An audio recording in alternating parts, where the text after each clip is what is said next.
Welcome to the show, guys. Hey there, business owners, directors, and marketeers. In today's show, I'm meeting Aki Balogh, and I'm Lucas, your host as always. So I want to tell you a little bit more about Aki before we get straight into the questions.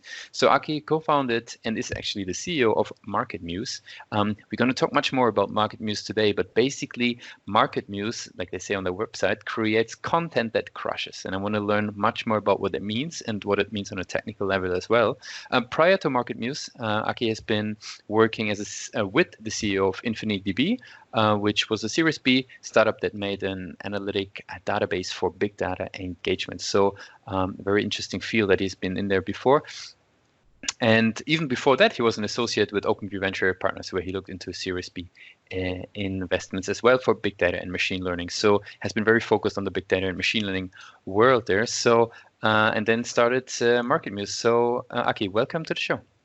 Thanks for having me. Very good. So tell me a little bit more about MarketMuse. What is it all about?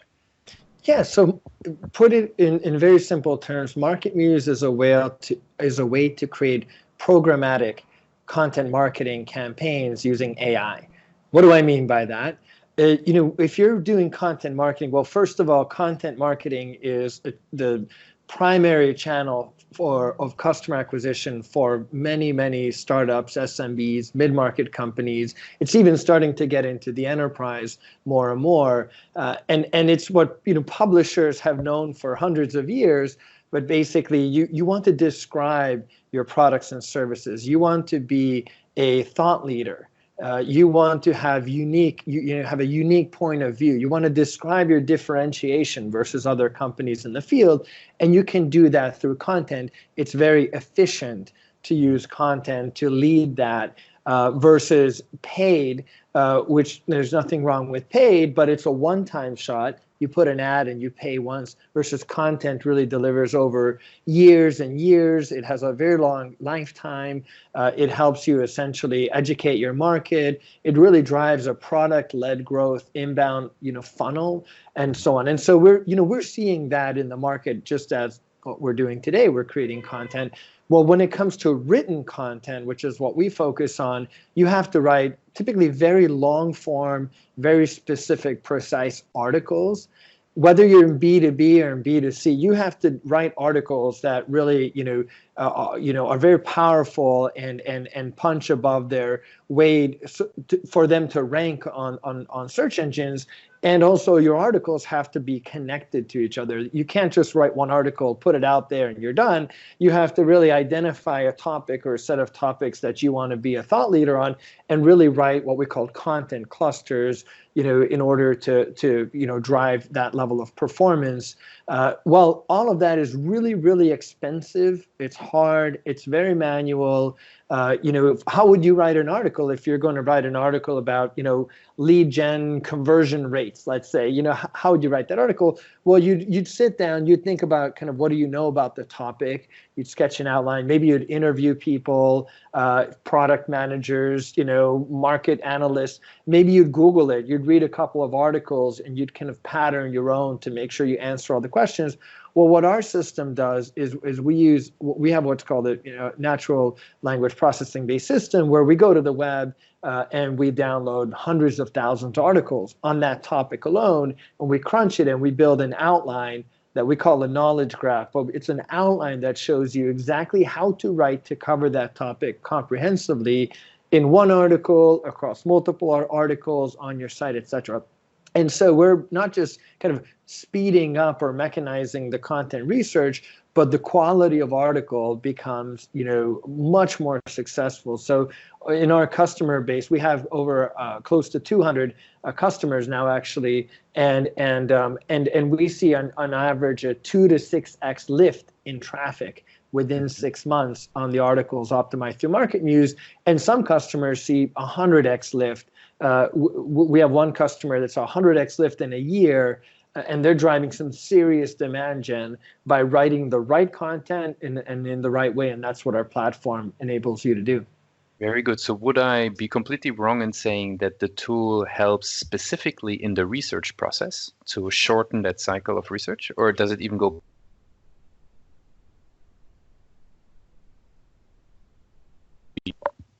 Yep, it goes beyond. I'm sorry, I think my internet skipped out for a moment. The platform goes beyond just research. What I mean with research is the way the machine works is it's downloading massive amounts of content and interpreting it and reading it, but it's really giving you kind of options. So it's giving you subtopics and questions and different angles, and it's kind of guiding you through an experience of selecting which articles, or I'm sorry, which segments and subtopics do you want to focus on and drill down on, and then getting helping you become more articulate within those. So it's kind of a guided experience, but essentially we're providing you data at every step of the way, whether it's ideation, looking for market opportunities, looking at what is my content on my site, doing an automated content audit, what are the high value kind of gaps and where should I prioritize my time, what is the competition doing and how can I stand out. All of those can be done in the platform. And then the output are these content outlines, these content briefs that actually show you, okay, given these set of topics and subtopics, how do I write each article so that it's going to perform? And that outline, you can write it with your in-house staff or using freelancers. Makes total sense. Who would be, you just at the very end of your sentence sort of moved into that, who would be the typical user of the platform? Is there a couple of maybe personas, a couple of people that you can be describing that would be the typical users or champions within the companies for the tool? Yeah, typically we'll work with either a content strategist, a manager or director of content, could be a VP of content, could be a marketer, a general marketer, where content is one of many facets of their job. Mm-hmm. At a publisher, it could be a managing editor or an editorial team. And then at an SEO shop, an agency, or an SEO group within a company, it could be the SEO strategist or the SEO lead.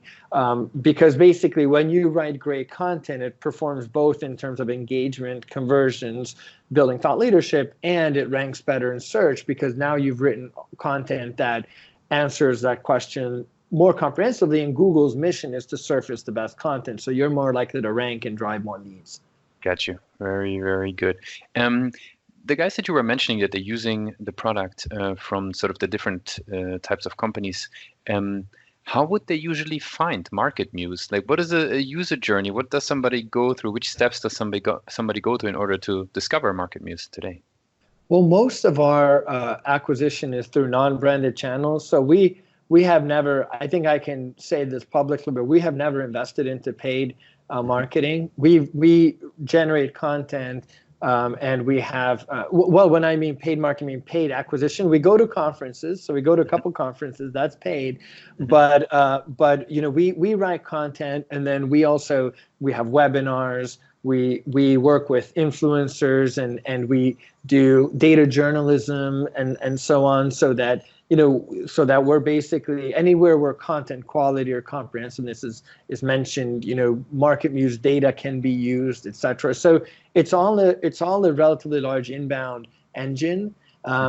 As we grow, we're starting to experiment with, at some point this year, we might do some targeted paid outbound, especially for ABM and for our enterprise channel. But for the most part, inbound has been powering our business for over 4 years now.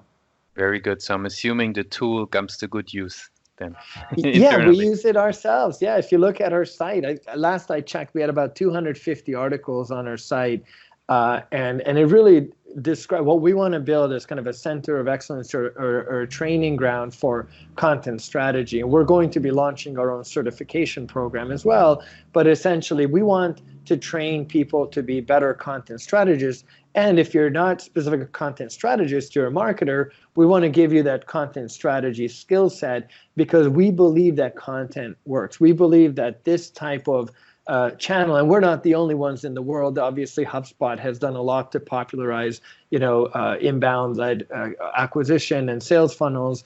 But what we do is we help you, turn it into a reality, and by making it very tactical and very scalable. Very interesting. Very interesting. I think just from personal experience, very often that strategical element can be lacking in the tons of articles that you read about all that specific little things you can do for an article. But that step back into strategy, I think is a very, very valuable addition to sort of the online content to be read. Very interesting. Yeah, it's a two-part. I'll just say one sentence. It's a two-part problem: what content to write and how to write the content. Exactly. And it's both. Very, very good. Cool. So I'm curious then, given that you bringing a lot of people in through inbound and content, basically, what role does the website then play for MarketMuse? For us, it's our primary acquisition channel by far. It both kind of educates, but also we want to make the website usable for you and for people coming to our site. So last December, meaning last month, we just launched a new self-service channel. And so we have two products there, MarketMuse Trial, which lets you try MarketMuse for free, and you can see your site and some insights about your site and insights about your content in that experience. And then MarketMuse Pro, which is a paid application, but it's a very, very low cost way to start using MarketMuse in a limited way, the full platform, but at a limited depth to see some results in your content. And then, of course, if you're seeing positive ROI results, you can really scale from there. So we offer both on our site, and you can just, anyone can go to marketmuse.com, click get started for free, and start seeing some example output from our system. And that visual, that makes a big difference, because in our business, our engine works on any topic. It's a completely unstructured engine, but you are coming into it with a particular business context. There's a particular industry you're in, or a particular section of the site you're interested in, and the ability to kind of analyze that and get some real-time, pretty immediate guidance on how you can make some changes that will, in the very short term, show you an impact. That product or that channel is so important to kind of starting the conversation in a personalized way. Very, very cool. I would have one specific question there, because in the last couple of interviews that I had with different SaaS founders that are working either already quite a while in inbound, or that are just building up inbound, coming from an outbound sort of driven background, one key challenge that they were having when getting a lot of content, a lot of traffic through content to the page, is the quality of the traffic, and some of them have difficulties really identifying sort of how, when they were doing content-driven inbound marketing, to increase the quality, right? To get more demos out or better qualified demos out of the traffic. How do you guys think at MarketMuse about it? Maybe it's a bit of a complex question, but how do you guys think about the quality? Are you happy basically with the quality that the MarketMuse engine helps you to walk towards? Okay, maybe you can give us an insight into that. Yeah, that's the problem that we solve. Is it's relatively easy to write a low quality. I hate to be so, there's not one way to write an article, but given a particular goal or focus, there are better ways to write it, and more in-depth, detailed, more thoughtful and well-researched ways to write an article. If somebody writes a high-level, superficial article. So what got me started on this journey is you would see articles like 10 things that Justin Bieber thinks about content marketing. Well, the term Justin Bieber is popular, but it has nothing to do with content marketing. And usually those 10 suggestions are superficial and not so, doesn't kind of quite relay the expertise. And so as a result, the content doesn't perform as well, both in terms of ranking and in terms of the quality of lead traffic. But if you're an expert on this space, PathMonk is an expert on conversion and so on, the articles you write, you can really bake your subject matter expertise into that. And what we help do is we basically just give the outlines or guidelines we give you, help kind of remind you what some of those concepts are. We can't write it for you, That's just not, you are the expert, but we can just show you, hey, given hundreds of thousands of articles on the web, here's some of the things you might want to think about, and here's some of the places on your site where you have gaps that you might want to fill, especially in terms of prioritizing your time. What do you do first, and why? And we use data to help guide that. So if you do it that way, and often what that means is getting very specific. So if you're, trying to rank for the term credit cards, that is a very broad, generic term. And unless you're Bank of America, it's going to be hard to have a presence there. But if there's some specific, niche that you're very specifically focused on, you can actually build a content cluster and actually perform in there, and that can actually drive you enough business or enough demand to power a funnel, and it's very cost effective. So it's all about that quality and execution. Very, very good. I would be curious about one more thing, especially because you're very inbound and driven. We've had that also in a couple of interviews before, which is the difficulty of having having inbound an inbound strategy, and having a demo where somebody signs up, and then you have a demo in another context, right? And then really figuring out in the end the full tracking from, okay, what has been successful to when are you actually selling, and how do you then track.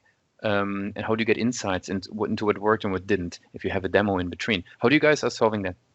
Yeah, the MarketMuse Trial and Pro experience, the self-serve experience, is designed exactly for that. Not only do you get to demo, but you just get to play around with it yourself.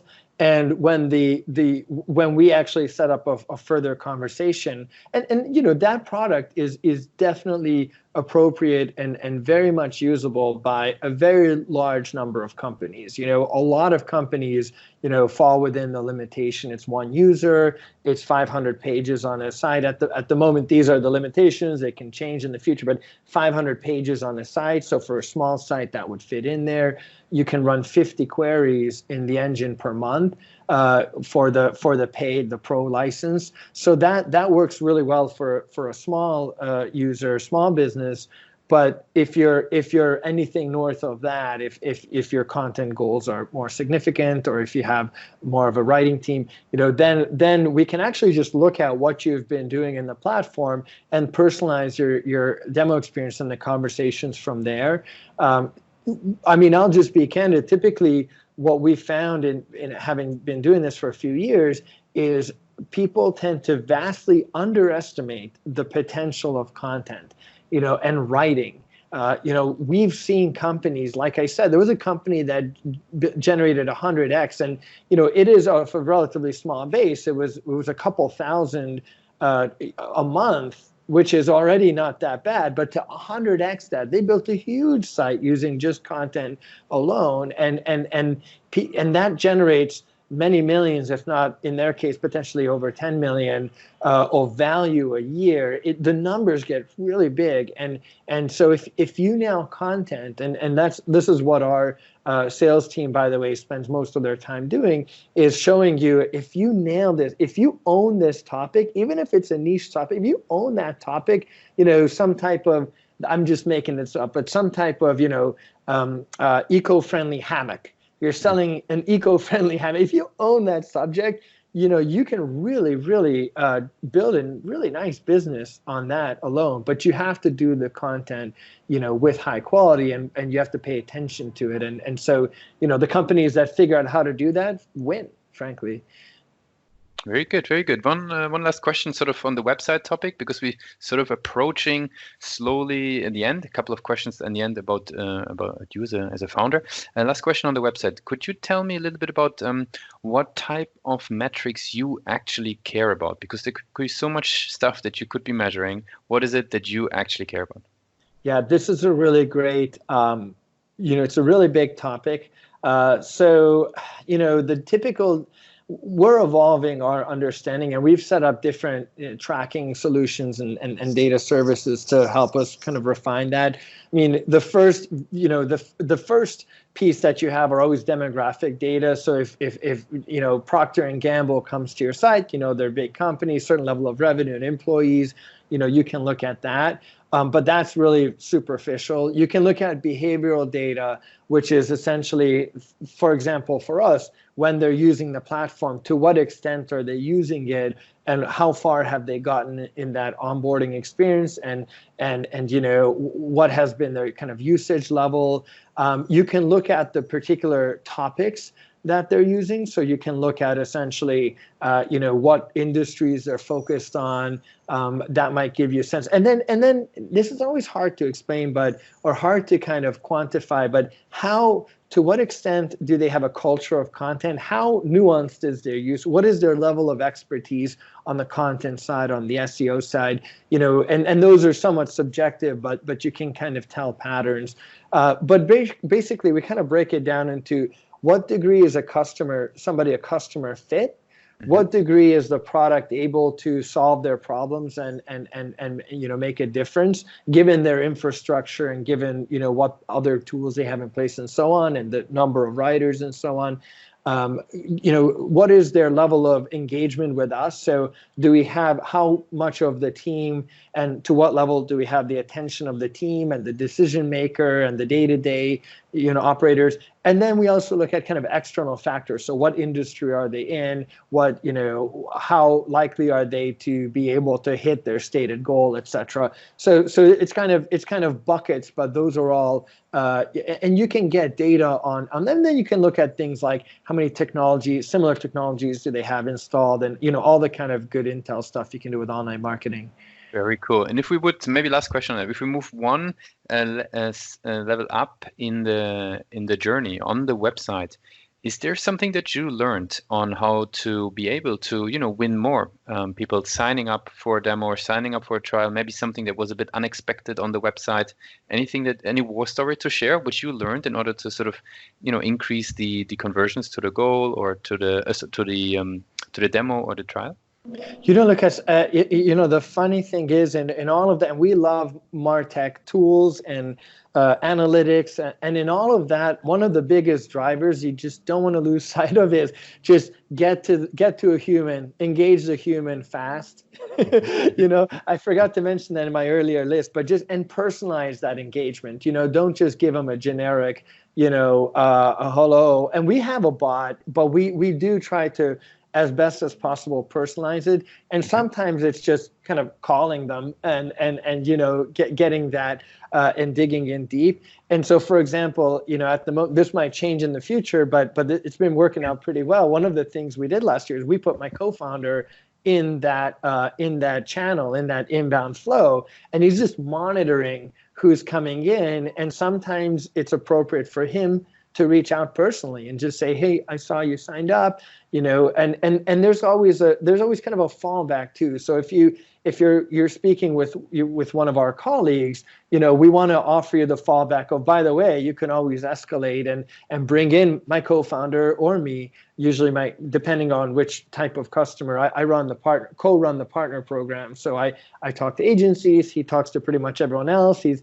a thought leader in the industry, and you just go right to the expert and with your expert level question. And so it's really just, it's less about kind of automating away and putting it on autopilot. And it's more of a way to have you, more plugged in and being able to service more conversations at once, but you're still, the magician behind the scenes. And that's been an interesting, we try to automate it away, and then we realized, nope, you always want to have the human in the machine, even Very with cool. AI. Very cool. Okay, great. So let's head to the last question, since we're slowly running out of time. I would love to learn about you as a founder a little bit. We spoke a lot about the product and how you're thinking about growth. But I want people to learn a little bit about you as well.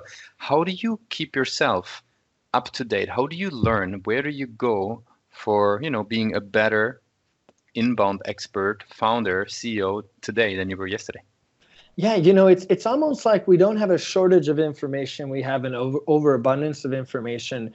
I took this job because, well, I should say I started this job, but I took this career because I wanted to learn. I was in other, jobs, and they were really great positions, but this, being a startup founder is just the ultimate learning opportunity. There are probably other jobs like it, but this is unparalleled compared to everything I've ever done in business. So information finds me. I do things like I read newsletters and I look at Twitter. I don't have much of a following, but I read Twitter and so on. But also we have a group of investors. They have requirements and they send me requests and information. People on my team. We have Slack, so we monitor all the channels across all the topics. But it's actually the challenge is how do you kind of filter out and how do you focus on? So I'll give you just a quick. I hope this won't be a long story, but one of my former bosses used to be a fighter pilot. He flew F-15s, above Korea or in the Korean campaign. And so he was talking about when you're landing a jet on a rocking ship in a thunderstorm, there are 1,000 instruments on the panel, but there are 3 instruments that you have to watch: your speed, your altitude, and I think your pitch. There's a third one that I don't know. And so you just need to monitor those 3. If you hit the right metrics, you're going to land that plane. And so it's figuring out what are those 3 metrics for your business. Very, very cool. What would be the last topic that you would have researched so in more depth? Oh my gosh, I didn't expect quite a lot. Right now we're reading a lot into machine learning generated articles. So to what extent can you write an article using the machine? So not just the outline, but the whole article. And what use cases is that good for? And what use cases are not? And what is the threat of deep fakes? And what is the opportunity? And what would Google presumably do? And so on. And so we're getting into this natural language generation-led world that we're going to see more of this year. And we're going to have a product in that space too. Very, very cool. So last question to finish off the interview. If you would start your company today again, what would you do different? Or what would you do the same? What is the advice basically that you would give yourself? Yeah, I wanted to found an AI company. We didn't get into that too much, and that's fine. But I was at a venture fund at OpenView. I was the first associate looking at AI and big data and machine learning investments back in 2011. And I wanted to start an AI company to solve a particular problem. What I didn't realize is AI companies are a little bit different than SaaS. Because if you're building a machine learning technology, you're building a rocket ship. Now, whether it's a small rocket ship or a big rocket, it's still a rocket ship. And there's so many components. And because of that, for example, your metrics are different than a SaaS, our metrics are different than a SaaS MarTech play. And for example, when we raise funding, which is something I spend a lot of time doing, the metrics are it's a slower start because you have to build a rocket ship. So if I were to do it differently, I'd probably put in more manual steps along the way. The first thing I did was sit down and build the early version of our technology, and that took me 2 years. But I could have probably just now, in hindsight, just had gotten a customer problem and used a spreadsheet and delivered that and just say, yeah, it's most machine and services. And so it's just that's normal when you're building AI. You have to kind of bootstrap it with data and bootstrap. You can't build the whole thing and it'll just turn on and it'll just work and start talking. So that I would have done more clever things manually. But given the way we took it, now I think it's going to be, of course, a source of strength. When you have an AI platform, it just gets better and better exponentially, and that's very valuable. But yeah, those early days were rough and took a while. Would you mind if I ask you how long it took you for the first customer, for all the guys who are sort of like building up their maybe even AI products right now, to get a feel like how long sort of you were working towards those first paying customers?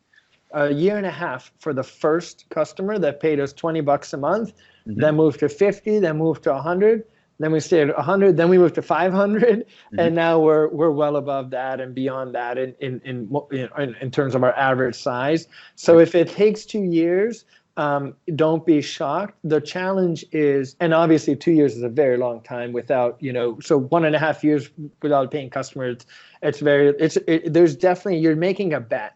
And the challenge is you only find out if that bet pays out a year and a half in, which, not a lot of gamblers would take that bet. Like I said, it's something I wanted to do. So whether we succeed or not, I would have felt good about the experience. So I don't regret it. But next time, if we have some paying customers in the first month or third month, I'm sure I could have spent more time just working on that side of the biz through consulting, basically through services. Makes sense. Makes sense. Okay, Aki, thanks a lot for taking the time, telling us about your journey, your product, and how you're thinking about growth and how you're thinking about content, for that matter. Yeah, thanks for being part of the episode today. It's been a pleasure.